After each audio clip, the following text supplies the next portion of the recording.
Hello friends, সেদিনকে আমরা চলে গেছিলাম একটি কালী পুজোর বাড়িতে। সেখানে তোমাদের মায়ের মূর্তিটা দেখালাম।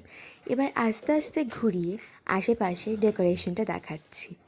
এই হচ্ছে আমাদের ওপর থেকে ডেকোরেশন, আর নিচে কিন্তু এখান দিয়ে ছিল বেশ কিছু কাউন্টার। বাইরের দিকে ডেকোরেশনটা ছিল এরকম। এটা কিন্তু প্রথম গেটের ডেকোরেশনটাও খুব সুন্দর ছিল, এবং এটা কিন্তু এন্ট্রির গেট ছিল। এখান থেকে তোমার ঢুকে গেলাম, আস্তে আস্তে তোমাদেরকে দেখাচ্ছি, দাঁড়াও।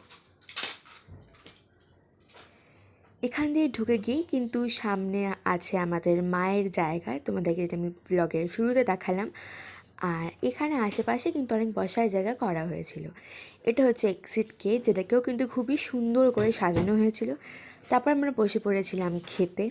সবার আগে ছিল কচুরি, আর তার সাথে ছোলার ডাল, তারপরে ছিল পোলাও, আলুর দম আর ফুলকপির রোস্ট।